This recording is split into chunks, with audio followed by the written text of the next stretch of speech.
माँ तू सबसे प्यारी है, माँ तू जग में न्यारी है। माँ तू सबसे प्यारी है, माँ तू जग में न्यारी है। अपने आंचल में रखना, अपने आंचल में रखना। हमें वरदानों से भरना। माँ तू सबसे प्यारी है, माँ तू जग में न्यारी है। माँ तू सबसे प्यारी है, माँ तू जग में न्यारी है। Mr. Rajan Samuel, a great missionary in Hindi heartland, first class with distinction.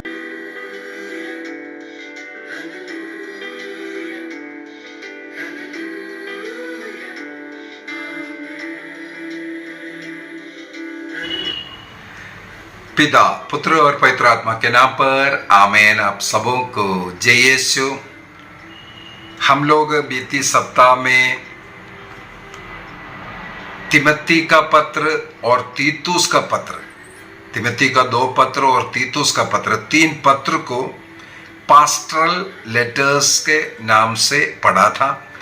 इसके बाद पिछले सोमवार के दिन में हम लोगों ने संत तिमोथी और तीतुस का पर्व भी मनाए। इसका मतलब बीती 2 सप्ताह से हम लोग तिमोथी को और तीतुस के विषय में सुन करके आए हैं। आज इसी प्रकार संत पौलुस, जैसे मैंने कुछ क्लास पहले बोला था, 4 ऐसा पत्र लिखा है, किसी ने किसी व्यक्ति को लिखा। 2 पत्र तो तिमोथी को लिखा था और तीसरा पत्र तीतुस को लिखा। आज हम लोग उस चौथी पत्र जो व्यक्तिगत रूप से किसी व्यक्ति को लिखा हुआ, वो है फिलेमोन का पत्र। फिलेमोन का पत्र में केवल एक ही अध्याय है, लेकिन मैं बोलूंगा बहुत ही शक्तिशाली टीचिंग देने वाला और हमारे जीवन में उतारने वाला कुछ थियोलॉजी हमें देने वाला एक पत्र है, फिलेमोन का पत्र। संत पौलुस के नाम पर हमें मालूम है पहले 14 पत्रों को बोलता था, लेकिन बाद में पता चला इब्रानियों का पत्र उनका लिखा हुआ नहीं, इसलिए 13 पत्र संत पौलुस के नाम पर रखा है। इसका पीछे का कारण है, कई पत्रों में ये मैं स्वयं पौलुस लिख रहा हूं ये बोल करके भी लिखा है। उसका कारण भी मैंने बोला, पौलुस ने नहीं लिखा, लेकिन पौलुस के द्वारा लिखा है ये स्थापित करने के लिए पौलुस के स्कूल ने उसकी रचना किया है। लेकिन संत पौलुस ने लिखा है ये भी बोलने वाला 7 पत्र है, उनमें से 7 पत्रों में एक पत्र ये फिलेमोन का पत्र भी है। और व्यक्तिगत रूप से लिखने वाला, जैसे मैंने बोला 4 पत्र है, उनमें से एक पत्र ये फिलेमोन का पत्र है। एक और कैटेगरी मैंने बोल करके दिया था, संत पौलुस जेलवास के समय पर लिखने वाला, जेलवास कारावास के समय पर लिखने वाला पत्र बोल करके भी 4 पत्र है, उनमें से एक पत्र भी ये फिलेमोन का पत्र है। सबसे छोटा नए विधान का एक पत्र यही है। नए विधान में सबसे छोटा एक पत्र यही है, ग्रंथ जो लिखा हुआ है वो भी है। इस प्रकार इसका बहुत ही ज्यादा खासियत है। 25 वचन मात्र है इसके अंदर और एक ही अध्याय है, लेकिन बहुत बड़ा संदेश हमें सुनाने वाला पत्र है ये फिलेमोन के नाम संत पौलुस रचित ये पत्र। तो ये संत पौलुस के नाम से लिखने जो मानने वाला 7 पत्रों में एक है। और किसी व्यक्ति को लिखने वाला पत्र में एक पत्र है, कारावास में लिखने वाला पत्र में एक पत्र है, और सबसे छोटा नए विधान के अंदर जो छोटा पत्र हम बोल सकता है वो यही है। इस पत्र का लिखना संत पौलुस का रोम के कारावास के समय पर, अर्थात ये AD 60 के बाद 61, 62, 63 इस समय पर संत पौलुस का कारावास हुआ, उस पीरियड में, उस समय पर इस पत्र का लिखना हुआ ये माना जाता है। यदि हम इस पत्र को पढ़ेंगे, अध्याय 1 ही अध्याय है, उसका वाक्य 1 और 2 को पढ़ेंगे, वहां पर हम लोगों को यहाँ पर 3-4 व्यक्तियों के विषय में पता चलता है। ये पत्र किसके लिए लिखा है संत पौलुस ने, वो यहाँ पर लिखा हुआ है। लिखा है, हमारे प्रिय भाई और सहयोगी फिलेमोन। फिलेमोन को अपने भाई और सहयोगी के रूप में मानते हुए, और हमारी बहन अप्पिया, ये कहा जाता है यहाँ पर संत पौलुस जिस बहन का अप्पिया का नाम ले रहा है वो फिलेमोन का पत्नी है। इसके बाद क्या लिखा है, संघर्ष में हमारे साथ अर्किपुस, एक और व्यक्ति का नाम लिया है अर्किपुस। ये कहा जाता है फिलेमोन और ये जो अप्पिया के पुत्र है, ये जो अर्किपुस। इसके बाद लिखा है, और आपके घर में एकत्रित होने वाले कलीसिया। इसका मतलब फिलेमोन के घर में, उस जमाने में हमें मालूम होना चाहिए रोमन सम्राटों के द्वारा क्रिस्तियों के ऊपर अत्याचार करने वाला समय है। उस समय पर चोरी छुपे किसी न किसी घर में अंडरग्राउंड में रह करके प्रभु प्रार्थना करता था, लोगों को सिखाया करता था। तो फिलेमोन के घर में इस प्रकार का एक चर्च, एक कलीसिया होता था, ये भी हमें मालूम पड़ता है। तो उस कलीसिया के लिए, फिलेमोन के लिए, उनके पत्नी के अप्पिया के लिए और उनके बेटा अर्किपुस का नाम लेकर के इस पत्र का रचना किया है। और मसीह के कारण कैदी है करके लिखा है। इसका मतलब कैद में रह करके लिखने वाला 4 पत्रों में एक पत्र ये फिलेमोन का पत्र भी है। और वहां पर जैसे तिमोथी के पत्र के विषय में जब सिखाते वक्त मैंने कहा, तिमोथी भी कुछ समय संत पौलुस के साथ कारावास में था, तो उस समय पर संत तिमोथी भी पौलुस के साथ वहां हो सकता है था, और ना भी हो सकता है। वो वहां से रिहा होने के बाद उनके मदद के लिए रोम में उपस्थित था, इसलिए भी उनका नाम लिया होगा। इस प्रकार हमें 2-3 लोगों के विषय में ये पता चला। अभी इस पत्र को, फिलेमोन का ये पत्र फिलेमोन के नाम पर उनके सहयोगी है, उनका भाई के रूप में मानने वाला व्यक्ति है, उनको ये पत्र लिखने के पीछे का क्या कारण है, इस कारण को समझने के लिए बहुत ही शॉर्ट है, 25 केवल वर्ड है। इसको हम पढ़ करके 2-3 बार पढ़ करके इसको समझने की भी जरूरत है। यहां मुख्यतः 3 कैरेक्टर्स हमें मिलेगा। एक तो ये लिखने वाला संत पौलुस है, दूसरा मुख्य कैरेक्टर है जिसके लिए जो लिख रहा है वो है फिलेमोन।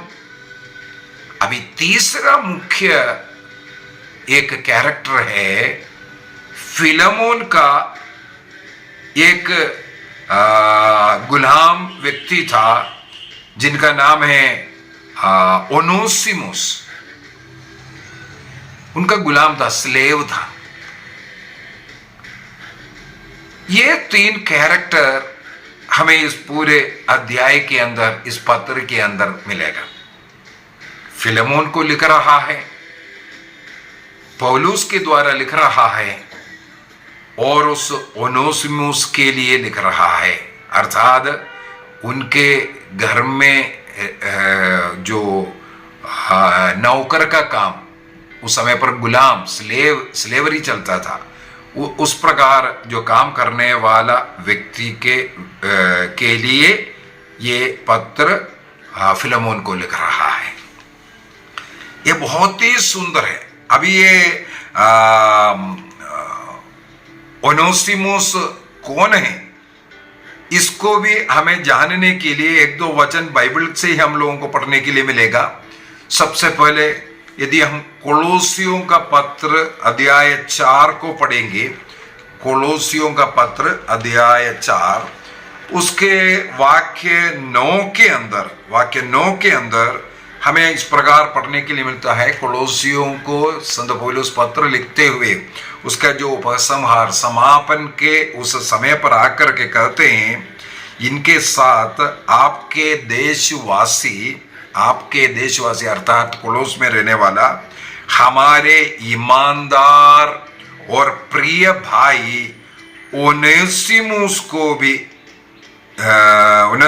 भी जा रहे हैं। इसका मतलब उस ओनेसिमुस का नाम कोलोसियों के पत्र में भी हमें मिल रहा है। कोलोसियों को ये पत्र लिखते वक्त संत पौलुस कहते हैं इस पत्र के साथ वो भी आ रहा है, ओनेसिमुस, और वहां पर लिखा है आपका देशवासी है। इसका मतलब ओनेसिमुस नाम का ये व्यक्ति आज तो स्लेव है, अर्थात गुलाम का काम कर रहा है, वो कोलोस में रहने वाला व्यक्ति है। ये हमें इससे पता चलता है। उसी प्रकार फिलेमोन का इसी पत्र के अंदर भी हम लोगों को वाक्य 18 को पढ़ेंगे, वहां पर इस ओनेसिमुस के विषय में 17 से पढ़ते हैं। इसलिए यदि आप मुझे धर्म भाई समझते हैं, संत पौलुस फिलेमोन को बोलते हैं यदि आप मुझे धर्म भाई समझते हैं तो उसी तरह इस ओनेसिमुस को भी अपनाना है। किस प्रकार? नौकर के समान नहीं, एक गुलाम के समान नहीं, बल्कि आपको इससे एक धर्म भाई के रूप में स्वीकार करना है। इसके बाद लिखा है यदि आपको इससे कोई हानि हुई है या इस पर आपका कुछ कर्ज है तो वे मेरे खर्चे में लिखे। इसका मतलब ये व्यक्ति फिलेमोन के घर से भागोड़ा व्यक्ति है। वो भाग करके संत पौलुस के शरण में पहुंचते हैं। या दो कारण हो सकता है, किसी भी मालिक के घर से कोई गुलाम भागते हैं, वो बहुत बड़ा गुनाह करते हैं। उस समय के अनुसार वो बहुत बड़ा गुनाह करते हैं। सबसे पहले उस मालिक का अपमान करते हैं। उसके लिए देश के नियम के अनुसार उस गुलाम को मृत्यु दंड भी दे सकता है। इस प्रकार भागने वाला व्यक्ति रोम में पहुंचते हैं और वहां पर जेलवास में रहने वाला पौलुस से वो मिलते हैं। एक ऑप्शन। दूसरा ऑप्शन ये भी हो सकता है मालिक के घर से भागने के कारण ओनेसिमुस स्वयं कैद हो गया, गिरफ्तार हो गया और उसको रोम में जेल में बंद किया, जहां पर संत पौलुस के साथ उनका मुलाकात हुआ। ये दो कारण हो सकता है।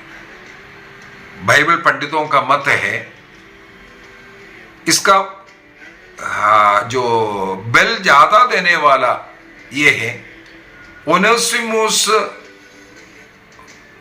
फिलेमोन के साथ संत पौलुस को मिला होगा, संत पौलुस को सुना भी होगा और वहां के जो उनके घर में सम्मिलित जो कलीसिया है वहां पर भी संत पौलुस के विषय में चर्चा सुना होगा। इस पर इनको ये पता चला फिलेमोन संत पौलुस के लिए बहुत ही एक बड़ा कर्जदार है। क्या कारण है? क्रिस्त विश्वास और उनका मुक्ति का कारण संत पौलुस है। ये अपने मालिक के घर में कुछ गुनाह, कुछ नष्ट कट हो सकता है, कुछ तोड़ फोड़ हुआ हो या कुछ चोरी किया हो, कोई भी कारण हो सकता है। इस फिलेमोन के लिए कुछ कष्ट दिया और नष्ट भी दिया, क्योंकि मेरे खर्चे में लिखो कर करके जो बोल रहा है, इसका मतलब पैसे का कुछ नुकसान पहुंचाया हुआ व्यक्ति है इस ओनेसिमुस, और वहां से भाग करके फिलेमोन के लिए अपमान का कारण भी बन गया, और इस प्रकार ओनेसिमुस मृत्युदंड के योग्य भी बन गया। अब संत पौलुस के साथ मुलाकात होने के कारण संत पौलुस उससे एक भाई के रूप में प्यार करते हैं, और प्रभु का शिक्षा उन्हें दिया जाता है। और उस जमाने के नियम के अनुसार हम लोग ये नहीं बोल सकता है क्रिस्तीय धर्म का नियम है कोई गुलाम नहीं रखना, ऐसा हम नहीं बोल सकता। उस जमाना ही ऐसा था, जो अमीर लोग गुलामों को रखता था। इसका मतलब नियम के विरुद्ध नहीं है, और उनके साथ कैसे व्यवहार करना है नहीं करना है, यह सब हम लोगों को पवित्र बाइबल से ही मिलता है। किस प्रकार अपने अधीन काम करने वालों से बर्ताव करना, और जो अपने मालिक से कैसे, एक गुलाम व्यक्ति अपने मालिक से कैसे व्यवहार करना, उनके लिए कैसे सेवा करना। संत पौलुस स्वयं एफेसियों का पत्र दिया है 6 के अंदर में मिलेगा, कोलोसियों का पत्र में मिलेगा, अनेकों पत्रों में इस प्रकार का शिक्षा में मिलेगा। यदि तुम गुलाम है, एक गुलाम अपने मालिक की कैसे सेवा करना चाहिए। तो इसका मतलब नियम के विरुद्ध नहीं है। तब भी संत पौलुस अभी कहते हैं ये भी इस गुलाम था, आपसे भगोड़ा हुआ है, लेकिन आज वो बपतिस्मा ग्रहण कर क्रिस्त को अपना मुक्तिदाता के रूप में स्वीकार कर उस मार्ग पर रह रहा है, और यहां पर मेरे सह सेवक बन करके हैं। कोलोसियों का पत्र दिया है 4:9 में हम लोगों ने वो देखा। तो प्रभु का सेवा करने में भी वो मदद कर रहे हैं। इसलिए संत पौलुस नियमानुसार इस ओनेसिमुस को फिलेमोन के पास वापस कर रहा है, यही बोल करके अगर इसने कुछ नुकसान किया है ये मेरे खर्चे में लिखना, लेकिन इसको अपने भाई के रूप में स्वीकार करना, अब दास के रूप में नहीं, गुलाम के रूप में नहीं, बल्कि अपने भाई के रूप में इसे अब स्वीकार करना, उसको क्षमा करना। ये सिखाने के लिए इस पत्र को संत पौलुस ने लिखा है। इसका मतलब ओनेसिमुस के विषय में हम लोगों ने देखा कि ओनेसिमुस कोलोसुस में रहने वाला व्यक्ति है। फिलेमोन नाम का जो धनी व्यक्ति है उनका गुलाम बन करके, दास बन करके सेवा कर रहा है। उसने अपने मालिक के फिलेमोन को कुछ नुकसान पहुंचाया और वहां से भाग करके संत पौलुस के शरण में आते हैं। पौलुस से शिक्षा लेकर के और धार्मिक शिक्षा लेकर के संत पौलुस का सहसेवक के रूप में वहां कार्य करना शुरू किया, और फिलेमोन को, उस व्यक्ति को वापस लौटा करके फिलेमोन से अर्जी करने वाला कुछ बातें हमें इस फिलेमोन के ग्रंथ में पढ़ने के लिए मिलता है। इसके वाक्य 10 और 11 को मैं थोड़ा सा पढ़ना चाहूंगा। वहां पर संत पौलुस उस ओनेसिमुस के विषय में क्या कहते हैं। वाक्य 10, ओनेसिमुस के लिए आपसे प्रार्थना कर रहा हूं, यह मेरा पुत्र है, क्योंकि मैं कैद में उसका आध्यात्मिक पिता बन गया हूं। इसका मतलब संत पौलुस के इस कैद के अवसर पर उसमें शरण लेने वाला उस ओनेसिमुस को आध्यात्मिक पिता बनकर के, अर्थात उन्हें बपतिस्मा देकर क्रिस्त में एक नवजीवन प्रदान करता है। और वाक्य 11 में क्या लिखा है, आपको पहले ओनेसिमुस के ओनेसिमुस से कोई विशेष लाभ नहीं हुआ था, अब वह आपके लिए भी उपयोगी बन गया है। उपयोगी को कैसे लिखा है देखो, ब्रैकेट डाल करके लिखा है। इस उपयोगी बन गया है का मतलब क्या है, क्यों ऐसा लिखा है? ओनेसिमुस शब्द का मतलब है उपयोगी। ओनेसिमुस शब्द का ही अर्थ है, मीनिंग है उपयोगी, इसलिए ही यहां पर लिखा है। पहले आपके लिए उपयोगी नहीं रहा क्योंकि ये आपके लिए दास था, गुलाम था, लेकिन अब आपके लिए वह कैसे हैं, उपयोगी है, ये बोल करके यहां पर सिखा रहा है।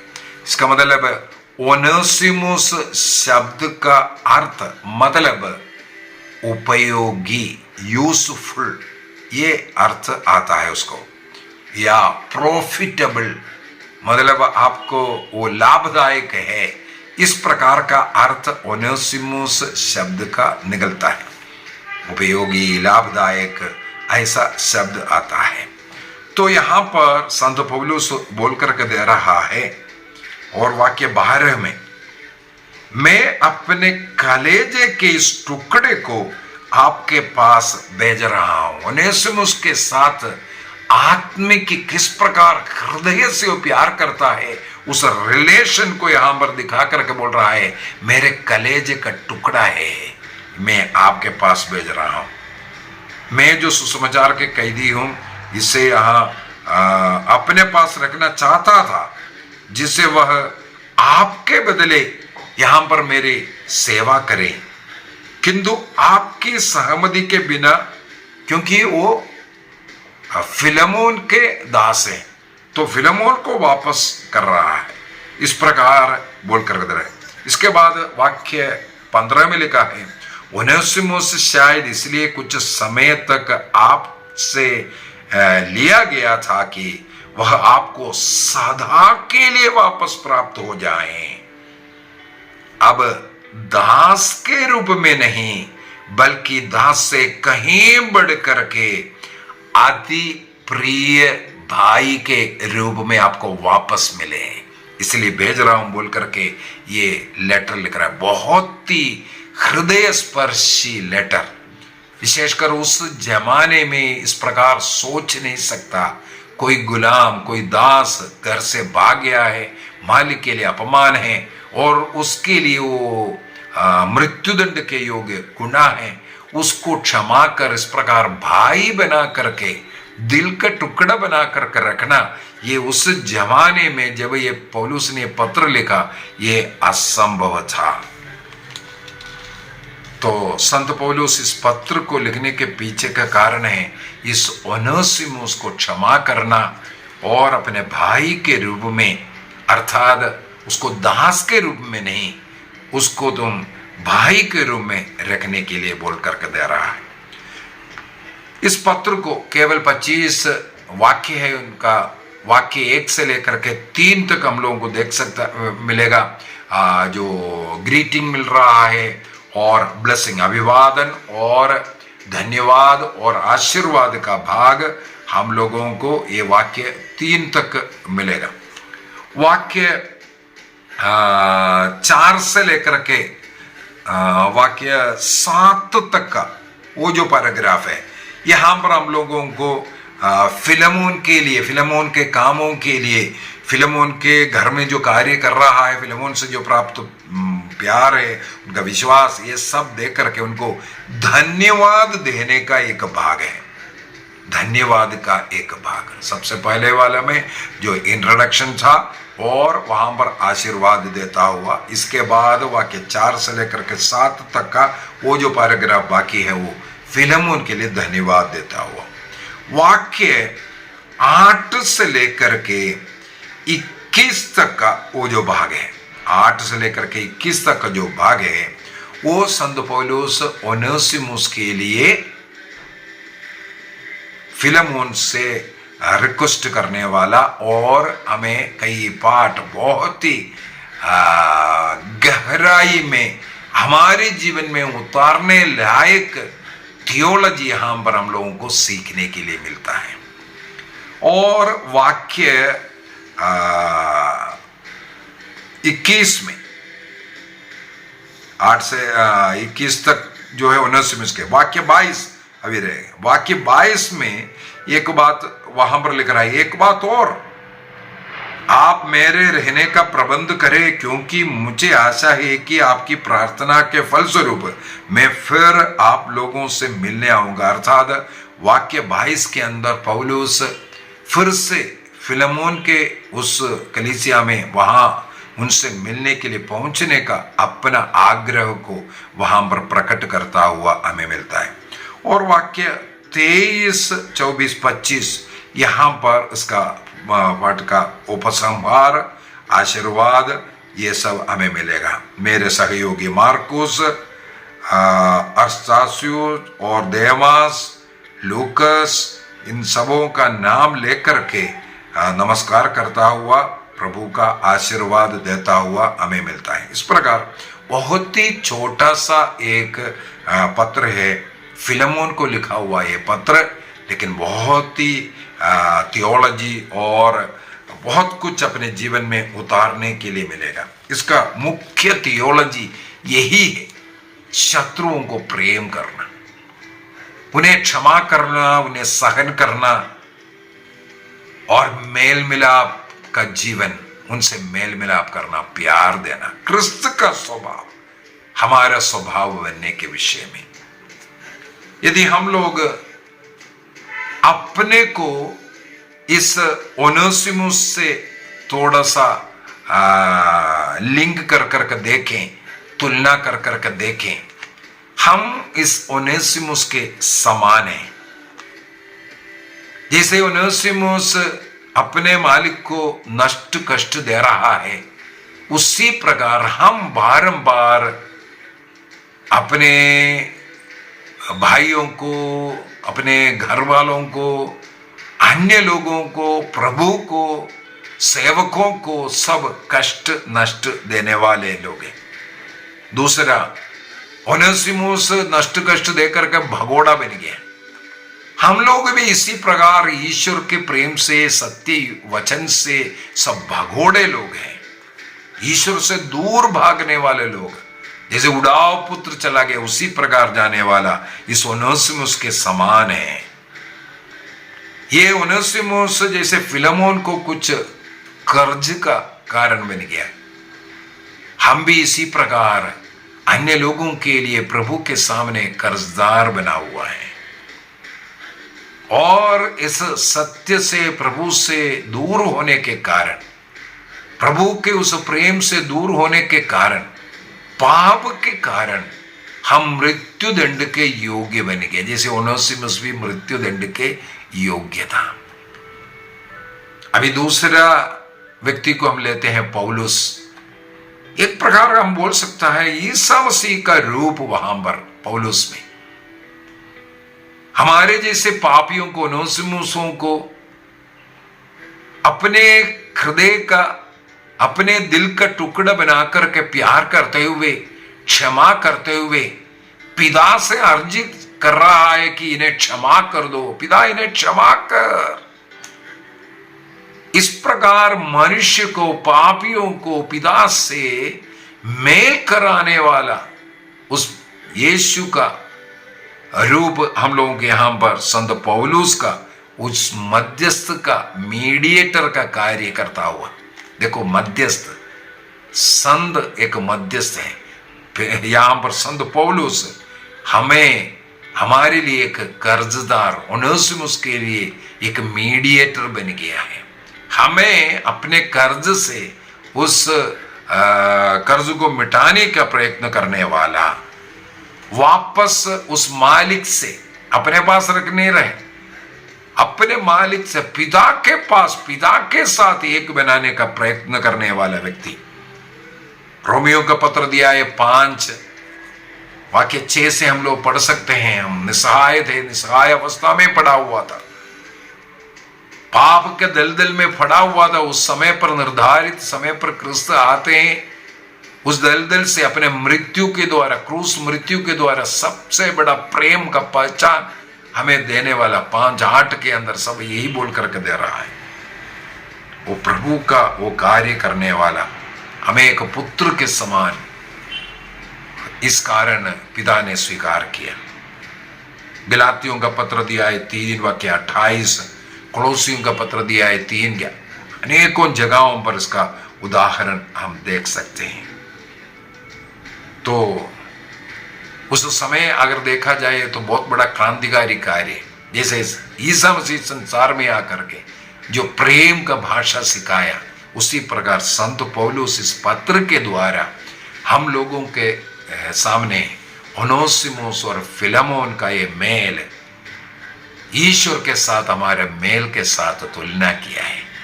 मेरे विचार में इस क्लास आपको प्रेरणा देने वाला होगा, और इस क्लास को यदि आप पसंद कर रहा है, अन्य अनेकों लोगों को थोड़ा फॉरवर्ड कीजिए। अनेकों लोग बाइबल स्टडी में इस प्रकार बाइबल को अच्छी तरह जान पाए, सीख पाए, अपने जीवन में परिवर्तन ला पाए। प्रभु हम सबों को आशीष दे, कृपा दे, पिता, पुत्र और पवित्र आत्मा के नाम पर आमीन। आप सबों को जय यीशु।